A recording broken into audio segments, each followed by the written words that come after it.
Good morning. I am Michael Bartlett, and this is Merrylin LeBlanc, and we are Deep Dives with New Perspectives, Aquarian suns with Scorpio moons, asking deeper questions and trying to understand what the heck is going on. What is going on, Merrylin?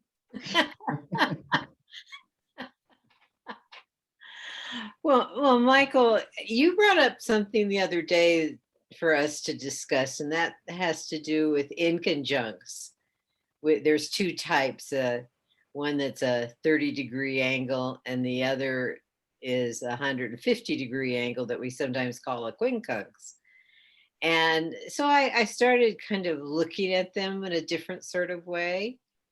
And it was quite revealing about what's going on these times. I mean, you were the one that brought this up, so I want to hear first what you have to say about these particular aspects, because they come in different forms. Well, it's interesting. Yeah, like you said, it's an inconjunct or a quincunx.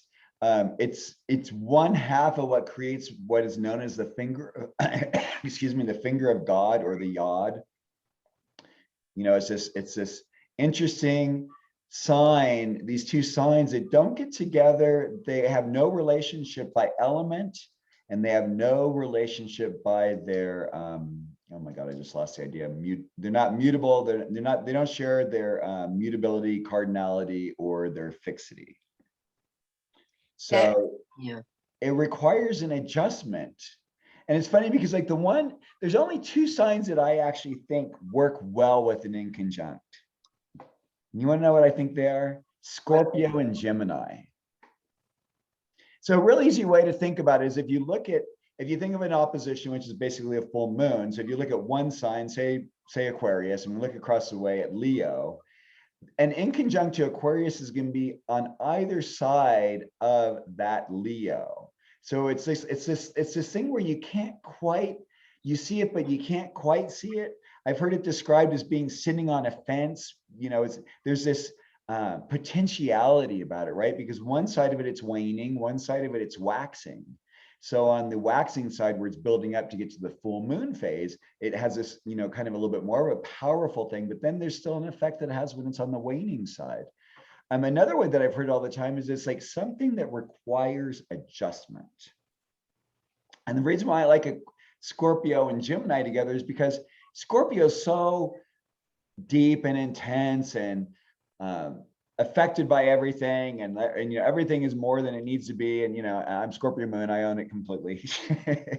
And then across the way is Gemini, almost across the way is Gemini going, wow, look, it's fun, it's spring, it's beautiful, let's have a talk, and they want to talk about all this fun, lively thing. And Scorpio's like, oh, look, there's poop on the floor. And Gemini's going like, no, that's not poop, that's just a leaf. And so each one kind of adjusts the other one to kind of see things from a different viewpoint. But I don't know, do you know of any other two signs that work in that way? Well, I hadn't really thought of that particular thing before, and I know, and I'm not quite sure. I'm trying to think of your chart. I know you have, Moon in Scorpio, as do I, and I have Jupiter in Gemini, but they're not in a quincunx.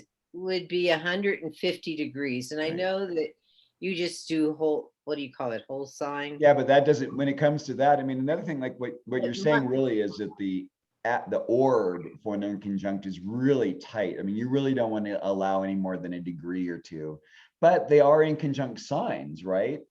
Right. And so what I'm going to say, and it relates to some of the things that you said, is that I do see things, and I in different ways, and that throws me into the second guessing thing, etc. And which Scorpio does not like. no, exactly. But it's sort of like pros and cons mixed together, and yeah. So and it's funny because I'm flashing on one of my brother's charts, and one of the advice, and I hadn't looked at it from this particular angular expression, but one of the things I had said to him what, and he's a Scorpio moon as well, was that he second guesses himself too much. And so I suggested go with your first impression. Don't rethink it, because of the rethinking process, and I get involved in that myself, is what throws you off. Yeah. You know, it's really kind of a good, I mean, it kind of goes off in another arena, but I mean, that part of like where we have lost contact with that instinctual part of ourselves that actually knows. And it's funny And because I that's like to say to people who are sensitive, as I'll just say people who are sensitive have a certain level of awareness. There's that moment when you meet someone and literally like within those first few seconds, you can read them and you know exactly what it is you're going to encounter. And then if you decide you're going to go ahead and be in relationship with them, say as a friend or something more intense, and you go through the whole thing, then at the end of that relationship, whatever it is, you go back and you're like, oh my God, I knew in the moment when I met them that would happen. Right? I have North Node in Gemini. So, I mean, I think that's the thing is like, I think Gemini helps lighten up the Scorpio, and Scorpio helps to give a little gravitas to Gemini, kind of helps ground in a little bit of reality. So, forcing us to see these things in a different way. But I'm really don't. So like another one would be, let's see, like Aries would be to Virgo or to Scorpio. But Aries with Scorpio makes sense because they're both ruled by Mars. Mhm. I'm not sure. Did you want to say more about that? Because I'm going to jump in if you. No, go ahead. I was just thinking of, I don't know of any other two signs that I think work. Maybe Scorpio. Yeah, I think Scorpio and Aries maybe have a little bit more of an understanding in that sense. I don't know, it's kind of like, it makes me want to kind of think about each of these sign relationships. Yeah, you bring up an interesting point, but I want to go back then to the natural zodiac Mhm. and these particular aspects, the inconjuncts that we're talking about, because in the natural zodiac, if something, let's say that something is at 0 degrees Aries and these are at 0 degrees of the other sign, so we're not messing up orbs or anything.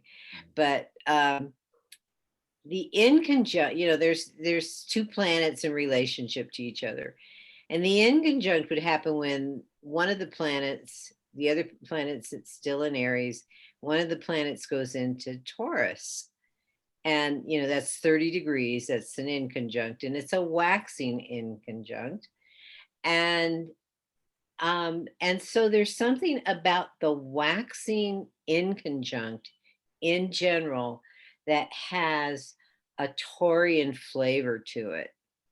It's like there's something going on here that's triggering one to give value to what's emerging.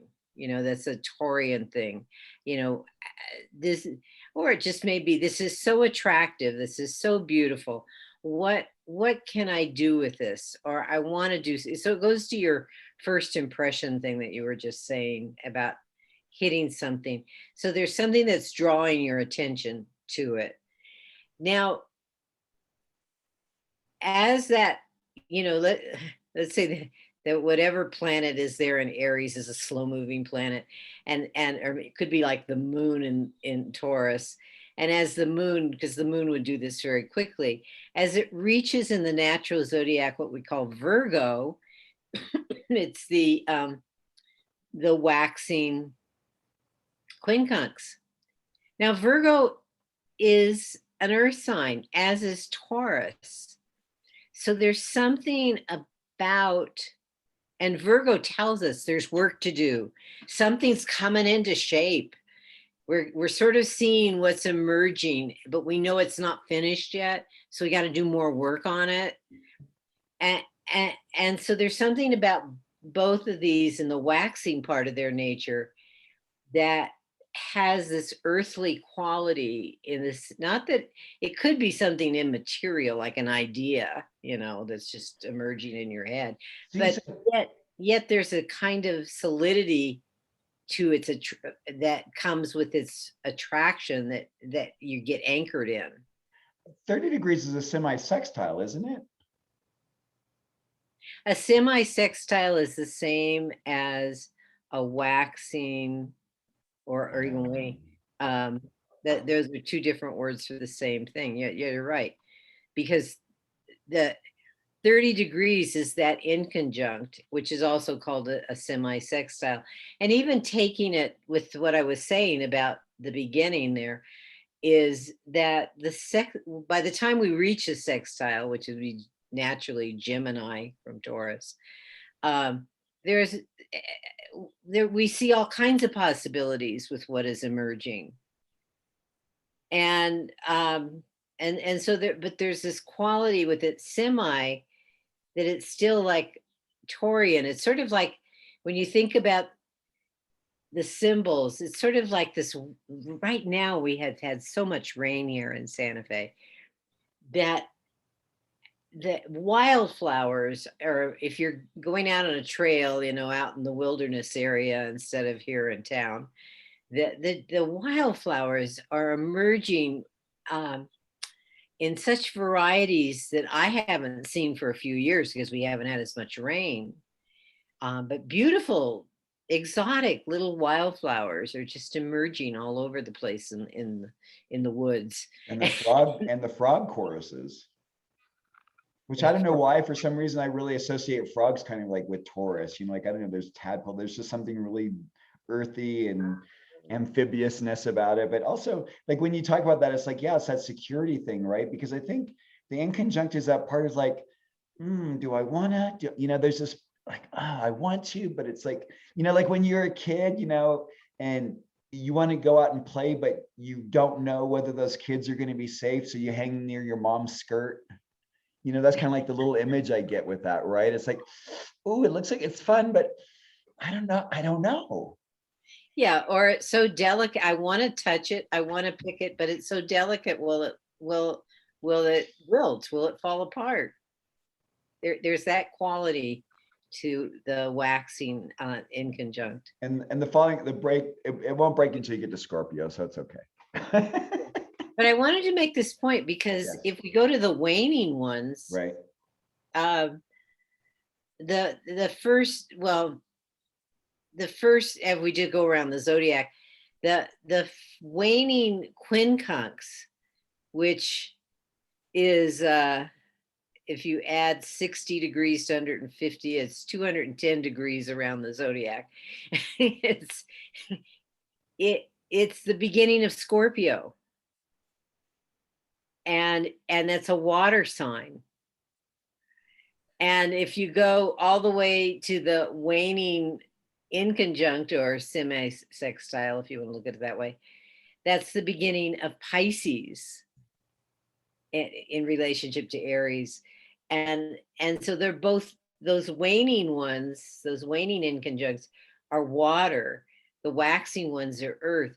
So there's a water earth quality about them. If they're waxing, it's earth. If they're, which is that, I want to solidify this. I want something to come into manifestation. I want to have this. I want to do something with this. And what I want to do, I want to see the results of or something.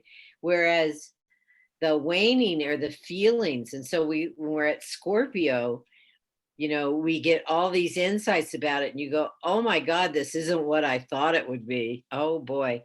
Or, yes, we're really onto something. Keep going.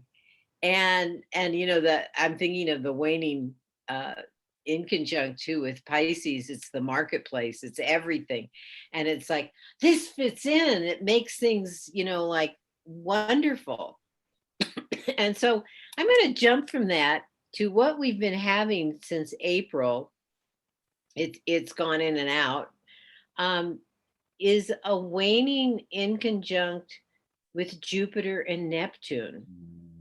We could have started with the waxing with Jupiter and Scorpio and Pluto, but when I looked at that from this perspective, I'm going, oh my God. I mean, I could only think of negative examples in terms of universally, because this means something to each of us personally, but then you need to know, well, what's on your mind about this. But I couldn't help but think about this whole frustrating political scene that we have here in the United States with the Republicans and the Democrats and this Trump aspiration stuff. And so there's this kind of like, we want to be back in the public mind, kind of aspect as that waning Jupiter Neptune relationship of an inconjunct is happening. And it's not exact right now because it's going back and forth into it. But, and I don't know about you, but sometimes I think this is a mistake, having donated money to a political party. There are umpteen requests, and I'm not, this goes to both parties. The same thing applies. Umpteen requests every day, practically, for more contributions. And it's like they're striving. There's this thing about, we can, on the Republican side, we can take over. We can take back the House. Are they going to take back the House? We've got it, and it's that inconjunct energy. You don't quite know where it's going to go. And the Democrats are going, oh, it's all the fear, right? Oh, if you don't give us your money right away, that's what really bugged me this last time. In fact, I've gotten off all the email lists because it was like every single day, oh, donate $1, donate $10. Oh, we have a matching grant. Oh, there's this. I get it on one email list. All of a sudden, I'm getting 5 more emails from people I don't even know. And I'm just like going, it's too much. And, Jupiter, Neptune, right? Believe in our dream, believe in what we tell you. And it feeds into the whole thing with the January 6th thing, like where the Republicans want to put a whole spin on it in one way, Democrats want to put on another. There are those individuals whose lives were put at risk. Our Congress people whose lives were put at risk, and people aren't taking it seriously. That's believing in a story and listen, it's like a Pied Piper sort of a thing, right? And it's the bigger, the grander, Jupiter, Zeus and Poseidon, the two brothers, these are powerhouses of persuasion, right? Both of these have Jupiter and Neptune are hugely persuasive energies. Right, and it has this waning effect. So you feel like there's an outcome coming that for some will be desirable, and for others will be just the worst nightmare you could dream of happening. The eviction process right now for what millions of people are experiencing, and even though there's billions of dollars the federal government has given to the states, for whatever reason the states haven't been handing it out. We fortunately live in a state that's actually protecting people. The moratorium has been extended here in New Mexico, thank goodness. But I mean, this whole thing, I read something the other day, is like, I forget who it was who said it, but he said, I don't want to live in a country where the richest individuals get to fly off into space while middle-class families are being evicted from their homes. Yeah, there's something wrong with that picture as far as humanity as a whole goes. And we're talking about collective energies with Jupiter and Neptune. We could go back to the waxing energy with Pluto and Jupiter will this fall go back into an almost exact. I think it goes direct right around the time that it would go into a direct waxing inconjunct. But a year ago, last April, was when Jupiter and Pluto were together in a conjunction in Capricorn. And that connection has been noted by other astrologers as one of the signatures for a pandemic. And of course, that's what we had, and we still have. And so what do we expect in this waxing phase? It's gone out of the exact inconjunct heading towards the sextile, but it hasn't reached that. And now it's retrograde going back towards the exact inconjunct. So it's sort of like revaluing what kind of government we want. I'm thinking of Pluto in Capricorn. The things have to evolve. And I was interacting with a workman in a situation I'm in where he was, and I don't really know this person, but I find myself talking to everybody when we're put in situations together. And basically this person was saying the similar things. The system isn't working. It just is not working. And that's that Pluto in Capricorn. And what we saw, what last, when did I say was this last spring, what we saw with the inconjunct, was there's hope, hope with what the new administration in DC, the Biden administration, would be able to do. But we've had this kind of, especially with this infrastructure program or project and the spending there, we've seen this kind of back and forth negotiating. And we have, right now, I who knows? I don't even think the talking pundits who follow this stuff closely can really project an outcome of what's happening, what's best for the country. And, just even the basic infrastructure spending, which, most people would say there's no argument against, but we're in this kind of, it could go either way. And that's an inconjunct to me, a waxing inconjunct. Right. And yeah, maybe it's time, for a new party. Maybe it's time for a new viewpoint. It's time to adjust ourselves to move out of polarization. I mean, I would love for our country to get out of the either or, black, white. I mean, there's so much more gray. Oh, the voting rights are yeah, another whole, I was just thinking of the economy, the voting right. And that's just all about power. And that too is Jupiter. See, I think about Jupiter as doing the biddings in a way of the outer planets.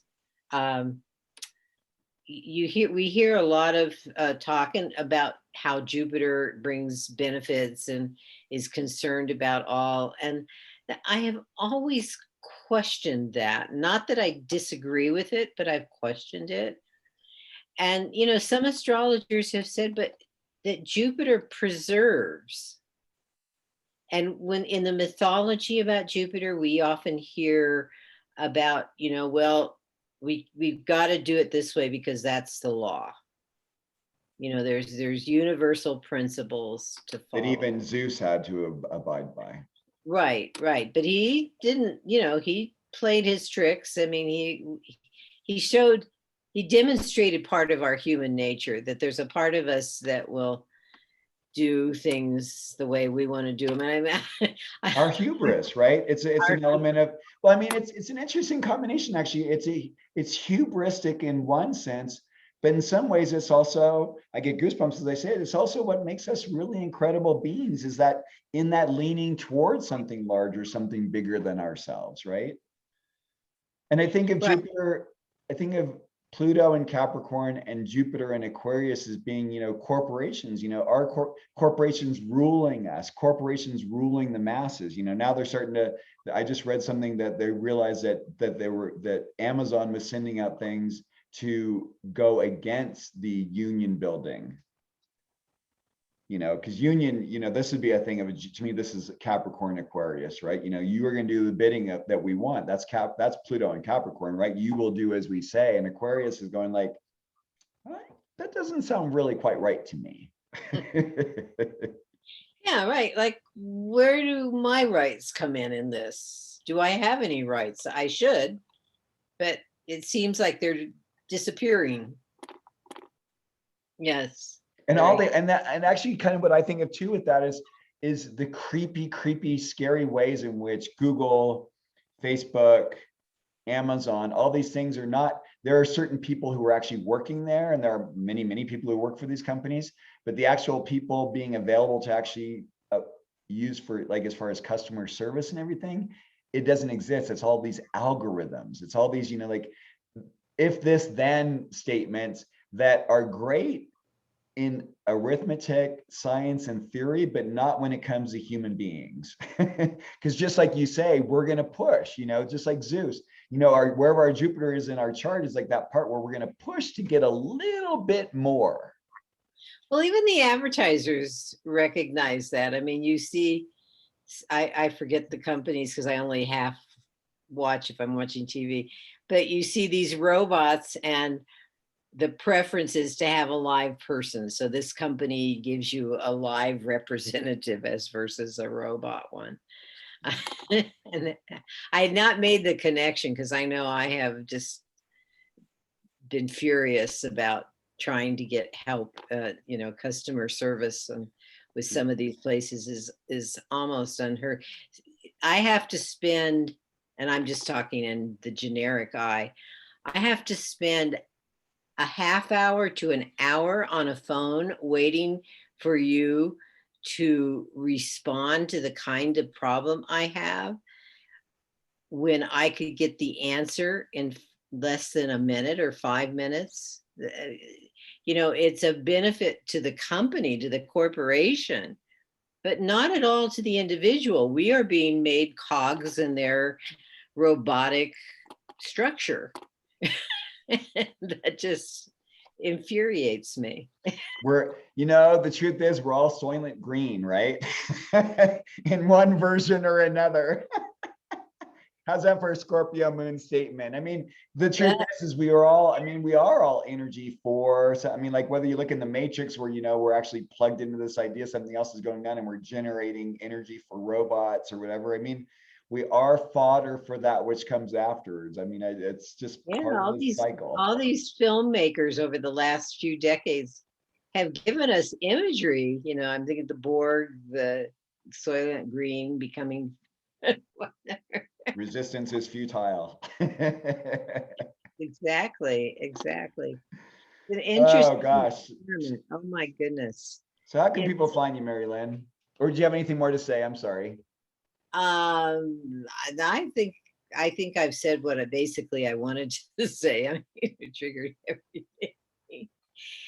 Yeah, people can find me at moonwiseastrology.com.